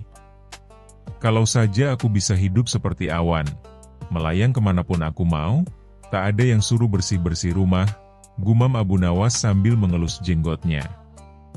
Tiba-tiba terdengar suara derap langkah panik. Seorang prajurit kerajaan muncul dengan wajah kusut seperti sajadah yang belum disetrika. Abu Nawas, ini darurat kerajaan. Raja memanggilmu secepat kilat. Wah, kalau begitu, berikan aku sepasang sandal petir, jawab Abu Nawas santai. Jangan bercanda. Ini soal hutan di perbatasan utara. Pasukan yang dikirim raja hilang semua. Raja sedang duduk di singgasananya dengan ekspresi seperti baru saja menemukan lalat dalam teh. Di belakangnya, penasihat istana sibuk menggulung peta sambil berdebat tentang arah utara yang katanya pindah ke selatan. Abu Nawas, seru Raja. Kami menghadapi bencana. Ada sebuah hutan baru muncul di perbatasan. Tapi anehnya, setiap yang masuk ke dalam, tidak bisa keluar dengan rute yang sama. Bahkan 2 langkah ke depan bisa membuatmu kembali ke tempat tadi, tapi dengan batu yang berubah jadi kelinci. Abu Nawas mengangguk pelan. Jadi ini hutan atau rumah sulap? Sudahlah. Aku ingin kau menyelidikinya. Dan jangan mencoba mengelak, atau kau akan kusuruh bersihkan seluruh istana pakai sikat gigi. Tenang, tuanku. Kalau ada yang bisa ngobrol dengan hutan, itu aku, kata Abu Nawas dengan gaya sok pahlawan. Abu Nawas berangkat dengan membawa bekal seadanya. Seekor keledai tua bernama Halil, dan 1 kantong kurma. Halil adalah keledai cerdas, meskipun matanya juling 1 dan telinganya lebih mirip daun pisang. Setiap kali dia merasa ada kebohongan, dia akan mendengus keras. Kalau kau dengus 2 kali, itu artinya apa, Halil? Tanya Abu Nawas. Bruh. Itu artinya lapar, ya? Bagus. Setidaknya kita satu frekuensi. Setibanya di hutan, Abu Nawas langsung merasa ada yang aneh. Pepohonan tampak bergerak perlahan seperti menari, angin berputar ke arah yang tak jelas, dan suara burung terdengar seperti tertawa. Ini bukan hutan biasa. Ini hutan badut, gumamnya. Lalu, dor! Sebuah suara keras terdengar. Tiba-tiba tanah di bawahnya bergetar dan muncullah seorang pria tua dengan jubah sobek dan rambut berdiri seperti disetrum. Ia keluar dari dalam pohon, secara harfiah. "Aku penjaga hutan ini," katanya dengan suara berat. "Siapa kau yang berani menginjak wilayahku tanpa izin GPS sihir?" Abu Nawas, Pak.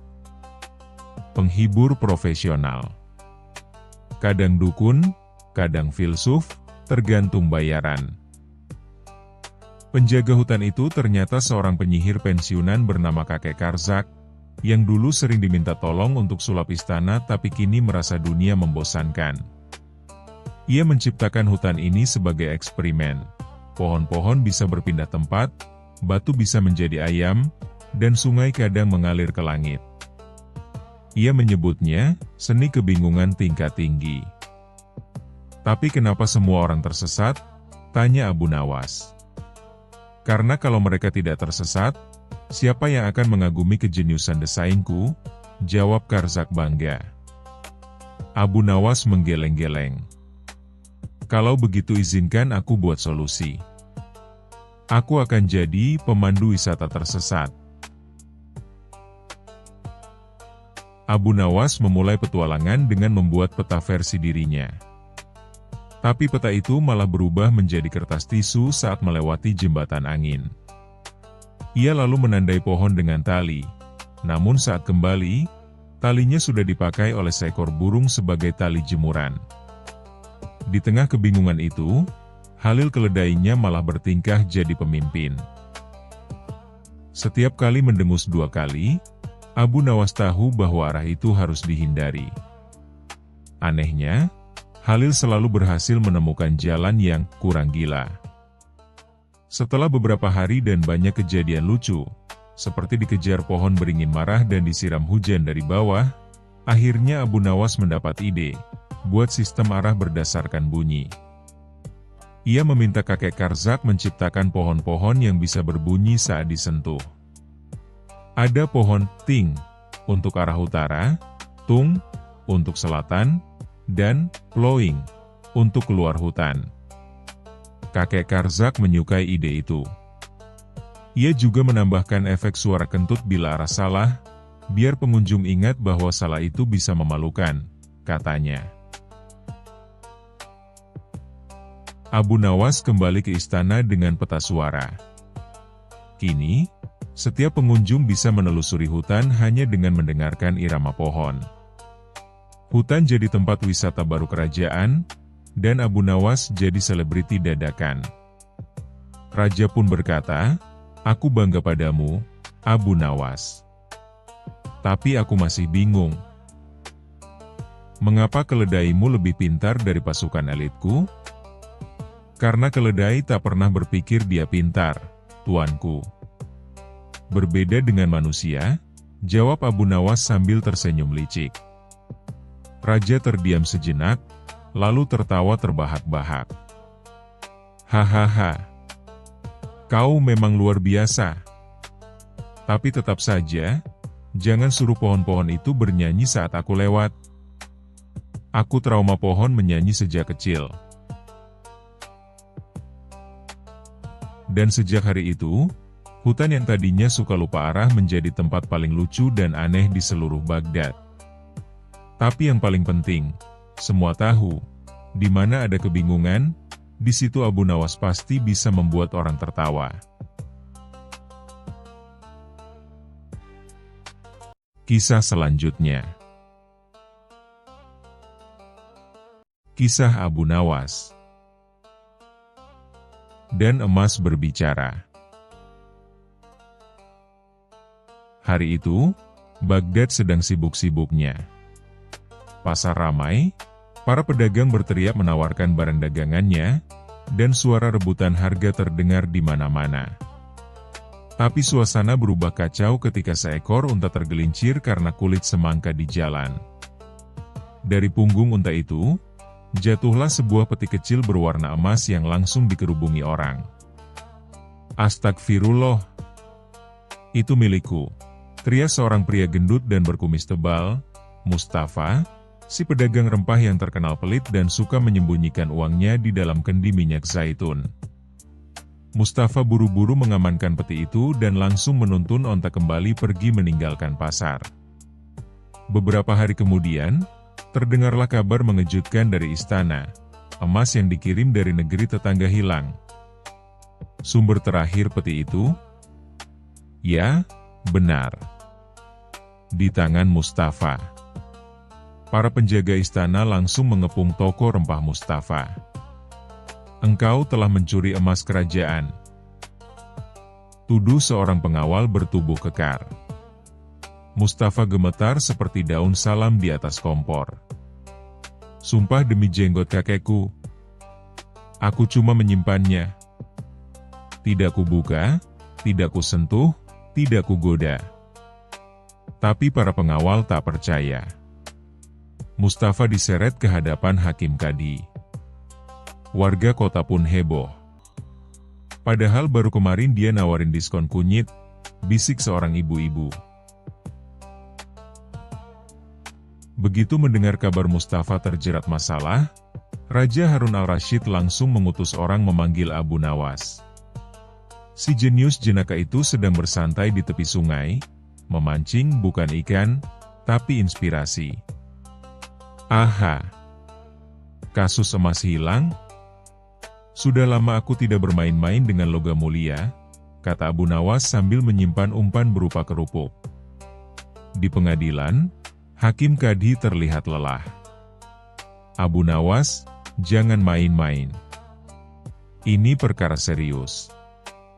Emas kerajaan hilang. Abu Nawas tersenyum santai.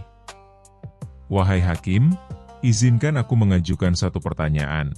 Apakah emas bisa bicara? Jangan bercanda, Abu Nawas. Aku tidak bercanda. Kalau perlu, aku akan membuatnya bicara. Tapi dengan syarat. Apa syaratmu? Aku butuh waktu 2 hari, dan 1 unta tua bekas pasar loak. Untuk apa unta itu? Rahasia. Selama 2 hari penuh, Abu Nawas sibuk menyiapkan rencananya. Ia menyewa rumah kosong di pinggir kota, menyusun peti tiruan yang mirip dengan yang hilang. Bedanya, isi peti itu bukan emas, melainkan kotoran kambing yang dibungkus kain kuning keemasan. Lalu ia sebarkan desas-desus di pasar, emas asli telah ditemukan. Akan diserahkan kembali ke istana malam ini. Desas-desus itu menyebar cepat. Bahkan tukang roti ikut berhenti jualan karena ingin tahu siapa pencurinya. Malam harinya, rumah kosong itu sengaja ditinggalkan tak terkunci. Di dalamnya, peti palsu diletakkan tepat di tengah ruangan. Abu Nawas dan prajurit mengintai dari kejauhan. Benar saja, tengah malam, sesosok bayangan masuk perlahan. Orang itu membuka peti, dan langsung mengumpat keras. Astagfirullah. Apa ini bau bangkai kambing? Katanya panik. Saat hendak kabur, ia langsung disergap. Ternyata dia adalah Hasan, pelayan istana bagian logistik, yang selama ini dipercaya membawa dan mengantarkan peti-peti emas. Di hadapan Hakim Kadi dan Raja, Hasan akhirnya mengaku. Ampun tuanku. Aku tergoda. Peti itu kuselipkan saat malam, lalu kutukar isinya dan kukembalikan petinya kosong. Aku pikir tak ada yang sadar. Mustafa menangis haru. Demi botol cuka balsam, aku tidak bersalah. Hakim Kadi mengangguk. Benar. Kau hanya sial karena dititipi peti dari orang yang lebih licik darimu. Raja Harun al-Rasyid tertawa. Abu Nawas, sekali lagi kau berhasil menegakkan keadilan, dengan kotoran kambing dan unta bekas. Abu Nawas menunduk sopan. Terkadang, Yang Mulia, emas tak bisa bicara, tapi bau busuk bisa membuat orang jujur berteriak. Seluruh ruangan tertawa. Sebagai hadiah, Raja memberikan Abu Nawas 1 peti emas sungguhan. Tapi dengan syarat, jangan kau buat emas ini bicara. Abu Nawas menjawab, tenang saja, Yang Mulia. Emas ini pendiam. Tapi kalau dibungkus kain kuning dan diletakkan dekat kambing, dia bisa jadi cerewet lagi. Mustafa. Sejak hari itu, dia berubah. Bukan jadi dermawan, tapi kini semua emasnya ia simpan dalam kendi, yang diletakkan di bawah ranjang dan dijaga oleh 3 kucing liar. Dan warga Baghdad, mereka tak akan pernah lupa kisah legendaris tentang emas cerewet, kambing berbakat, dan Abu Nawas yang bikin orang jujur tertawa terpingkal-pingkal. Kisah selanjutnya. Kisah Abu Nawas dan rahasia tidur. Pada suatu malam yang tenang, di dalam istana yang megah, Raja Harun al-Rasyid berjalan mondar-mandir di kamarnya sambil menguap lebar, tapi matanya tetap terbuka. Ia sudah mencoba segalanya, minum susu hangat, mendengarkan musik lembut, sampai menghitung unta melompati pagar. Tapi hasilnya, nihil. Tidur tidak juga datang menghampiri. Kenapa aku tak bisa tidur? Gumam sang raja sambil menatap langit-langit yang sudah ia hafal pola ukirannya. Apakah ini kutukan? Atau aku terlalu pintar untuk tidur? Menteri-menteri pun dipanggil. Mereka datang tergopoh-gopoh, dengan mata yang masih lengket oleh kantuk. Tuanku, kata salah satu menteri dengan setengah menguap, mungkin Baginda harus membaca kitab filsafat. Dijamin 5 menit saja, pasti ngorok. Sudah kulakukan. Tapi bukannya tidur, aku malah merenung tentang makna hidup. Menteri lain mengusulkan. Atau mungkin Baginda harus dibacakan dongeng oleh nenek-nenek tua dari desa? Sudah, bentak raja. Ternyata dongengnya terlalu menyeramkan. Aku malah ketakutan dan makin terjaga. Akhirnya, seorang menteri dengan wajah penuh harapan berkata, Tuanku, hanya 1 orang yang mungkin bisa membantu. Ia ahli dalam segala hal, bahkan dalam membuat orang tidur pulas tanpa perlu bantal empuk, Abu Nawas. Raja langsung berseru, panggil dia. Malam ini juga. Abu Nawas tiba di istana dengan wajah santai dan sorban sedikit miring, seolah ia baru saja bangun dari tidur siangnya yang nikmat. Raja menjelaskan keluhannya panjang lebar sambil terus menguap, aku capek tapi tak bisa tidur. Abu Nawas, jika kau bisa membuatku terlelap malam ini juga, aku akan memberimu hadiah sebesar sepikul emas. Tapi jika tidak, aku akan membuatmu jaga malam bersamaku selama seminggu penuh. Abu Nawas menyeringai, wah, ini tugas berat, tuanku. Tapi jangan khawatir, saya sudah membuat banyak orang tertidur, bahkan saat saya sedang ceramah. Abu Nawas mulai bertindak. Ia mematikan semua lampu, lalu menyuruh para penjaga keluar. Tinggallah Raja dan Abu Nawas di kamar megah yang kini gelap gulita. Dengan suara lirih, Abu Nawas berkata, Tuanku, izinkan saya membacakan cerita kuno dari Persia.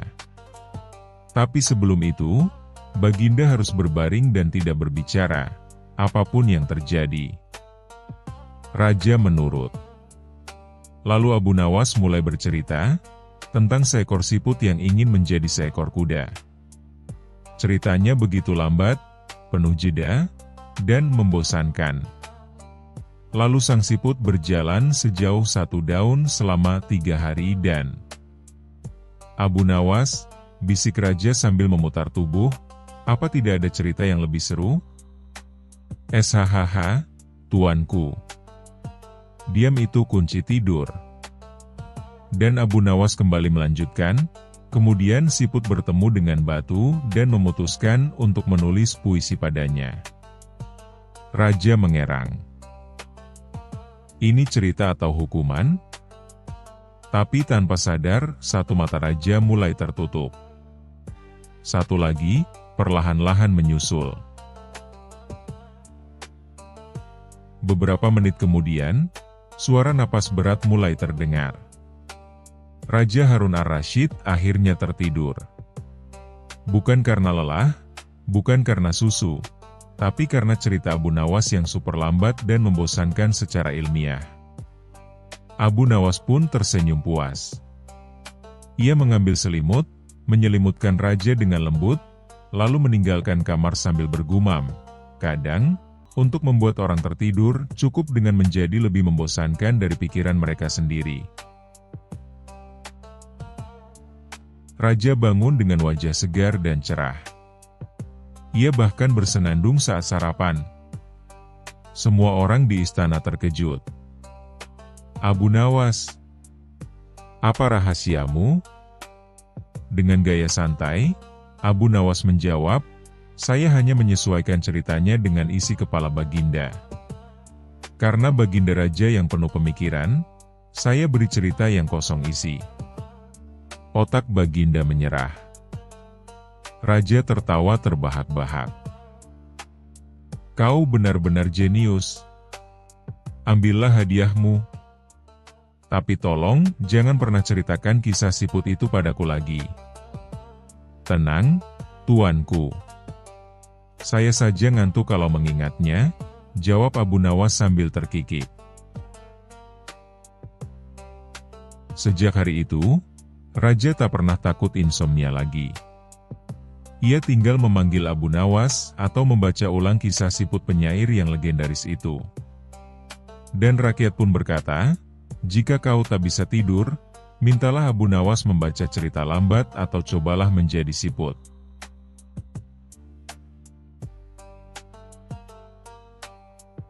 Kisah selanjutnya. Kisah Abu Nawas dan perangkap mimpi. Pada suatu malam yang sunyi, di mana bulan bersinar terang di langit istana Baghdad, Raja Harun ar-Rasyid terbangun dari tidurnya dengan napas memburu dan wajah pucat pasi. Ia baru saja mengalami mimpi aneh, mimpi yang begitu nyata, seolah-olah ia benar-benar mengalaminya. Dalam mimpi itu, ia terjebak dalam sebuah labirin emas raksasa dan dikejar-kejar oleh ayam-ayam raksasa yang bisa berbicara. Ayam-ayam itu berteriak, bayar hutangmu, Raja. Bayar hutangmu. Raja langsung memanggil semua menterinya, tabib istana, dan tukang ramal, lalu menceritakan mimpinya. Ayam raksasa, tuanku? Tanya seorang menteri sambil menahan tawa. Jangan tertawa. Ayam-ayam itu mengejarku dengan paruh menyala. Mimpi ini pasti pertanda sesuatu yang besar, kata sang raja dengan penuh kekhawatiran. Setelah semua ahli gagal menafsirkan mimpi tersebut, raja pun memerintahkan untuk memanggil orang yang selalu bisa menyelesaikan masalah aneh, Abu Nawas. Ketika Abu Nawas tiba di istana, ia membawa serta bantal, selimut, dan sebuah lilin kecil. Untuk apa semua itu? Tanya raja heran. Aku harus ikut tidur agar bisa masuk ke dunia mimpi yang sama dengan Baginda. Kita harus menyelesaikan masalah ini dari dalam, jawab Abu Nawas dengan serius namun penuh teka-teki. Sang raja mulai ragu, tapi ia terlalu penasaran. Maka malam itu, dengan penjagaan ketat, Abu Nawas tidur di kamar khusus di sebelah kamar raja. Keesokan paginya, Abu Nawas terbangun dengan wajah pucat namun penuh semangat. Ia langsung berlari ke kamar raja dan berteriak, "Baginda, aku berhasil masuk ke dalam mimpimu. Wahai Abu Nawas, ceritakan, apa arti semua ini?" Baginda sedang dikejar ayam-ayam raksasa karena Baginda pernah berjanji dalam mimpi sebelumnya bahwa Baginda akan membagikan seluruh telur ayam di istana kepada rakyat. Tapi Baginda lupa. Maka ayam-ayam itu datang untuk menagih janji. Jadi, ayam-ayam itu rakyatku? Benar, Baginda. Ayam itu simbol rakyat kecil. Mereka lapar. Mereka menagih janji. Sang raja berpikir keras. Tapi, aku tidak ingat pernah bermimpi begitu. Karena Baginda hanya mimpi bagian kedua. Yang pertama, aku yang mimpi. Apa? Abu Nawas kemudian memberikan solusi yang sangat kreatif. Ia menyarankan agar raja membuat festival telur nasional, di mana semua rakyat diundang untuk memakan telur sepuasnya, gratis. Raja pun setuju, setengah terpaksa, setengah penasaran. Maka diadakanlah festival besar-besaran dengan ribuan telur rebus, telur dadar, telur gulung, dan bahkan telur asin. Rakyat bersorak gembira. Namun yang paling lucu, saat acara dimulai, tiba-tiba muncul seekor ayam raksasa yang dibawa Abu Nawas dari pasar sirkus, dan ayam itu bisa berbicara karena mulutnya diselipkan alat sulap ventriloquist. Ayam itu berdiri dan berkata, "Terima kasih, Baginda. Hutang mimpi telah lunas." Seketika seluruh istana geger oleh gelak tawa. Raja pun bertanya, "Wahai Abu Nawas, dari mana kau bisa mendapatkan ayam seperti itu?" Abu Nawas menjawab, "Dari pasar, Baginda. Ayam sirkus bekas pertunjukan yang sedang diskon." Raja tertawa terpingkal-pingkal. "Kau memang gila, Abu Nawas. Tapi idemu selalu menyelamatkanku, bahkan dari mimpi." Abu Nawas membungkuk dan berkata, "Hamba hanya berusaha menafsirkan mimpi dengan cara yang bisa dimakan, Baginda." Sejak hari itu, setiap kali raja bermimpi aneh, Abu Nawas tak dipanggil lagi sebagai penafsir, melainkan sebagai pengatur acara festival aneh berikutnya.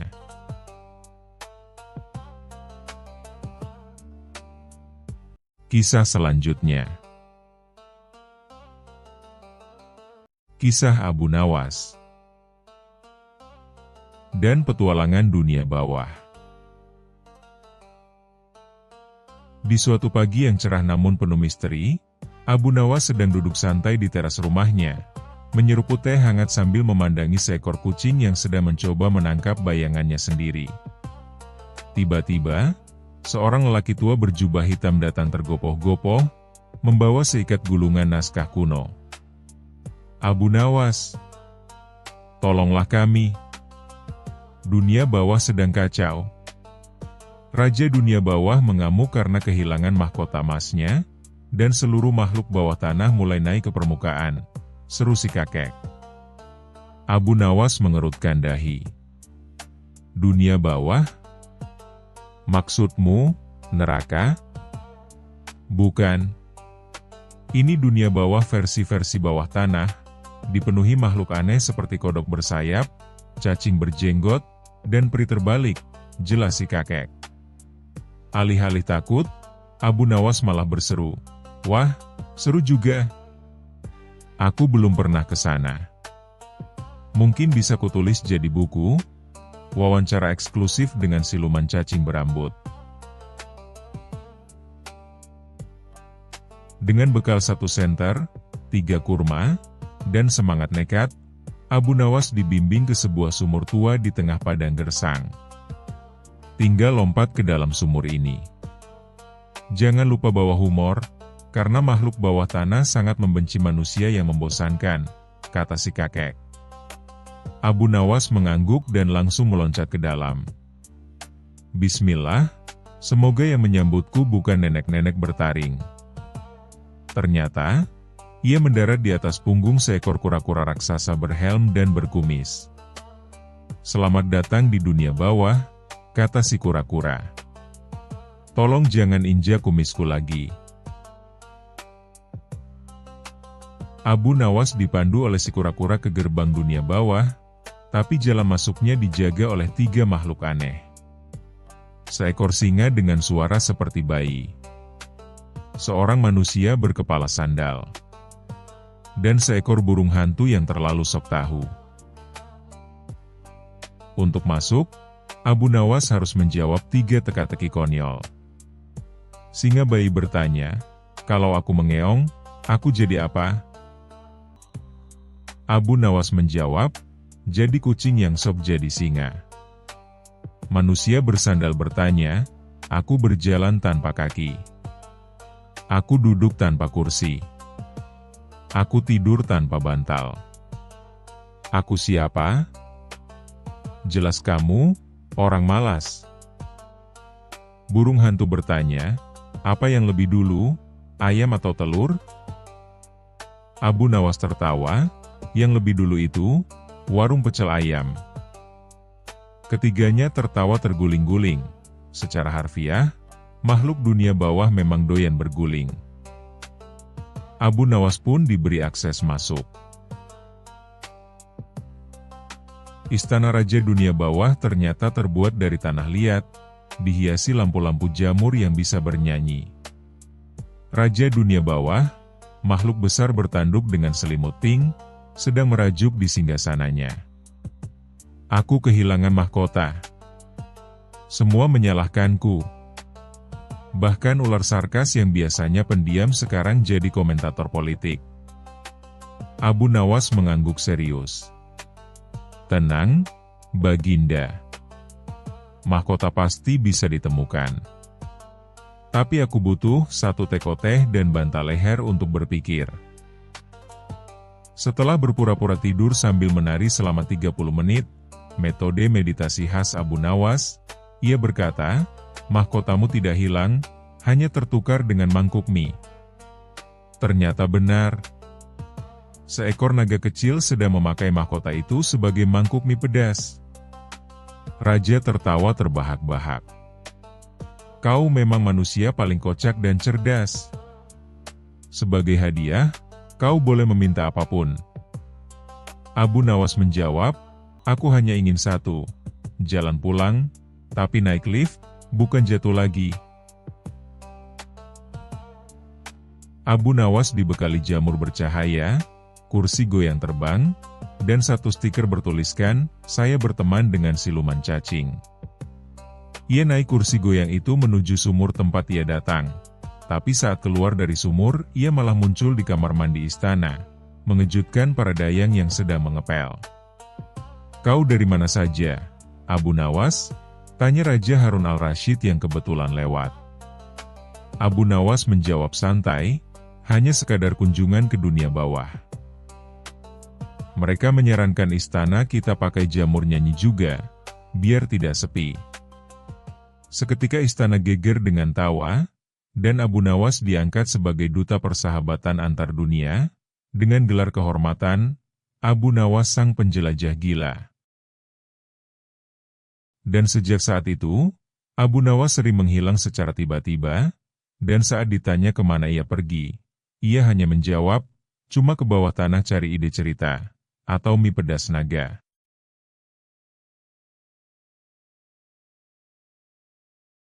Kisah selanjutnya. Kisah Abu Nawas dan petualangan dunia bawah. Di suatu pagi yang cerah namun penuh misteri, Abu Nawas sedang duduk santai di teras rumahnya, menyeruput teh hangat sambil memandangi seekor kucing yang sedang mencoba menangkap bayangannya sendiri.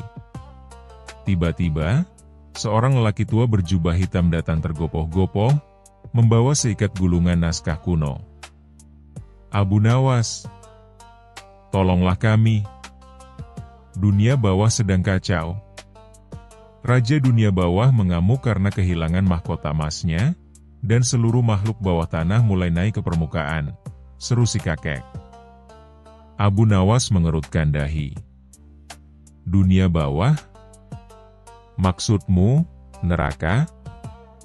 "Bukan. Ini dunia bawah versi-versi bawah tanah, dipenuhi makhluk aneh seperti kodok bersayap, cacing berjenggot, dan peri terbalik," jelas si kakek. Alih-alih takut, Abu Nawas malah berseru, "Wah, seru juga. Aku belum pernah ke sana. Mungkin bisa kutulis jadi buku, wawancara eksklusif dengan siluman cacing berambut." Dengan bekal 1 senter, 3 kurma, dan semangat nekat, Abu Nawas dibimbing ke sebuah sumur tua di tengah padang gersang. Tinggal lompat ke dalam sumur ini. Jangan lupa bawa humor, karena makhluk bawah tanah sangat membenci manusia yang membosankan, kata si kakek. Abu Nawas mengangguk dan langsung meloncat ke dalam. "Bismillah, semoga yang menyambutku bukan nenek-nenek bertaring." Ternyata, ia mendarat di atas punggung seekor kura-kura raksasa berhelm dan berkumis. "Selamat datang di dunia bawah," kata si kura-kura. "Tolong jangan injak kumisku lagi." Abu Nawas dipandu oleh si kura-kura ke gerbang dunia bawah, tapi jalan masuknya dijaga oleh 3 makhluk aneh. Seekor singa dengan suara seperti bayi. Seorang manusia berkepala sandal. Dan seekor burung hantu yang terlalu sok tahu. Untuk masuk, Abu Nawas harus menjawab 3 teka-teki konyol. Singa bayi bertanya, "Kalau aku mengeong, aku jadi apa?" Abu Nawas menjawab, "Jadi kucing yang sok jadi singa." Manusia bersandal bertanya, "Aku berjalan tanpa kaki. Aku duduk tanpa kursi. Aku tidur tanpa bantal. Aku siapa?" "Jelas kamu, orang malas." Burung hantu bertanya, "Apa yang lebih dulu, ayam atau telur?" Abu Nawas tertawa, "Yang lebih dulu itu, warung pecel ayam." Ketiganya tertawa terguling-guling. Secara harfiah, makhluk dunia bawah memang doyan berguling. Abu Nawas pun diberi akses masuk. Istana Raja Dunia Bawah ternyata terbuat dari tanah liat, dihiasi lampu-lampu jamur yang bisa bernyanyi. Raja Dunia Bawah, makhluk besar bertanduk dengan selimut pink, sedang merajuk di singgasananya. "Aku kehilangan mahkota. Semua menyalahkanku." Bahkan ular sarkas yang biasanya pendiam sekarang jadi komentator politik. Abu Nawas mengangguk serius. "Tenang, Baginda. Mahkota pasti bisa ditemukan. Tapi aku butuh 1 teko teh dan bantal leher untuk berpikir." Setelah berpura-pura tidur sambil menari selama 30 menit, metode meditasi khas Abu Nawas, ia berkata, "Mahkotamu tidak hilang, hanya tertukar dengan mangkuk mie." Ternyata benar.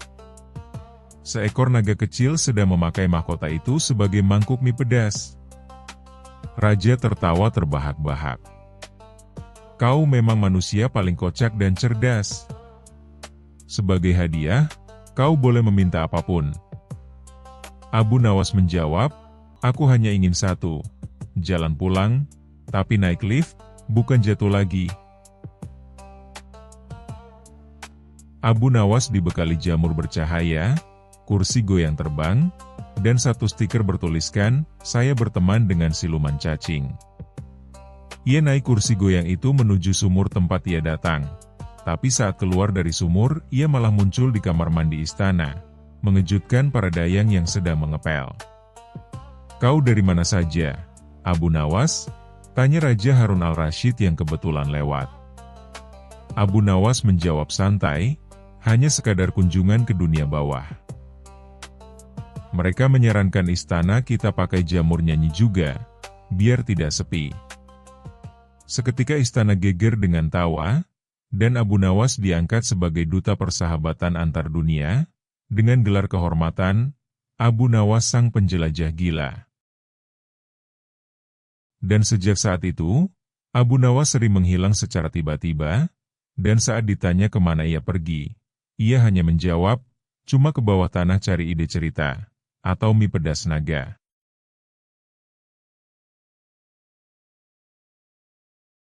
Kisah selanjutnya. Kisah Abu Nawas dan Hutan Sihir.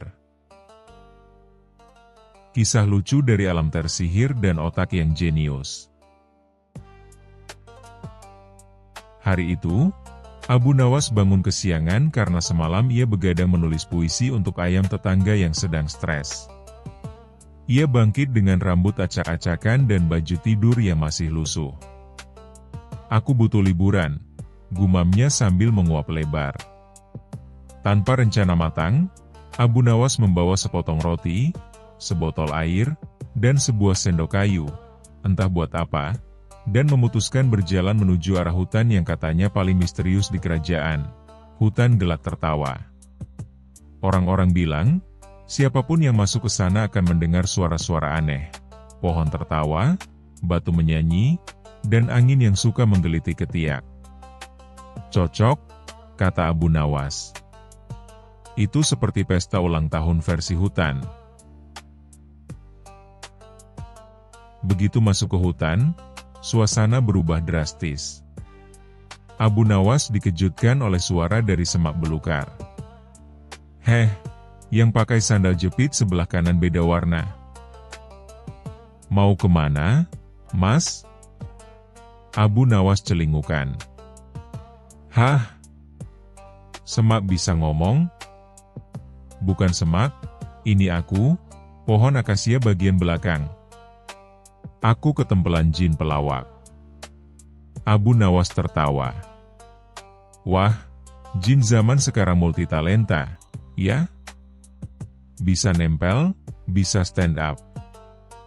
Ia melanjutkan perjalanan, dan semakin ke dalam, semakin banyak benda di sekitarnya yang ikut-ikutan jadi pelawak. Batu besar bernyanyi dangdut. Hatiku hancur berkeping-keping, gara-gara diinjak pakai sandal jepit. Sungai kecil bercanda. Cuci muka di sini bisa awet muda, asal jangan pakai sabun kucing.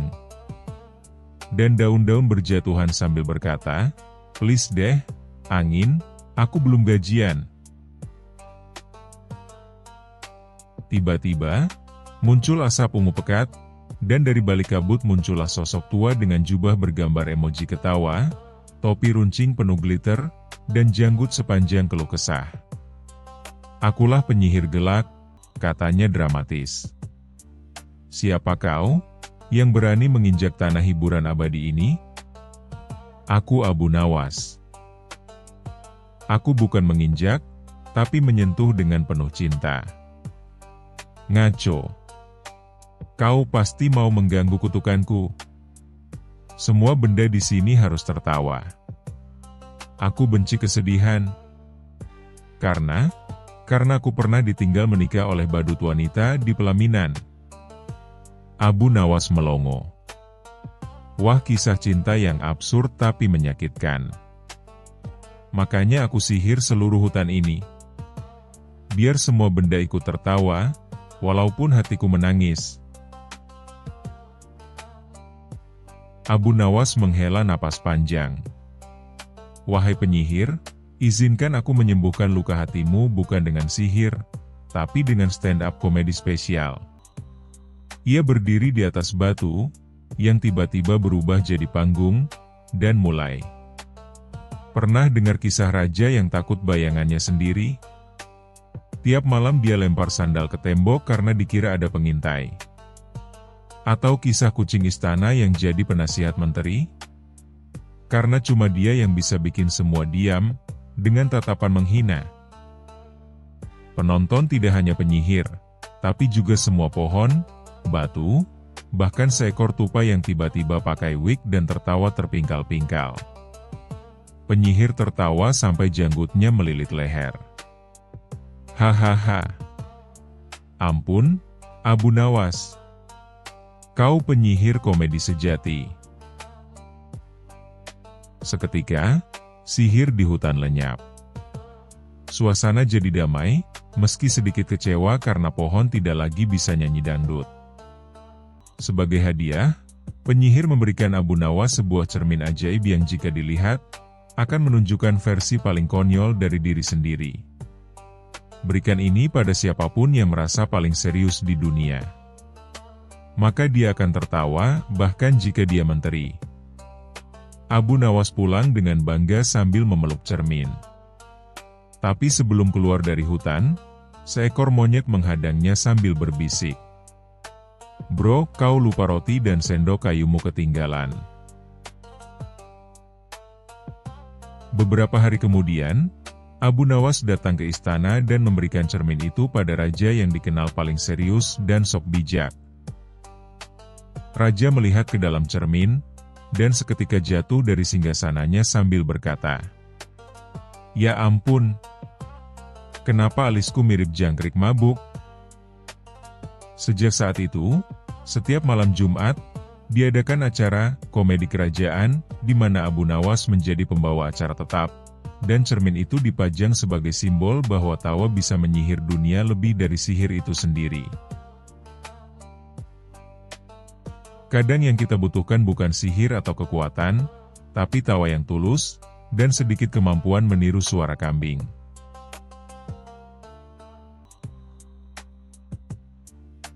Terima kasih sudah menonton. Jangan lupa like dan subscribe.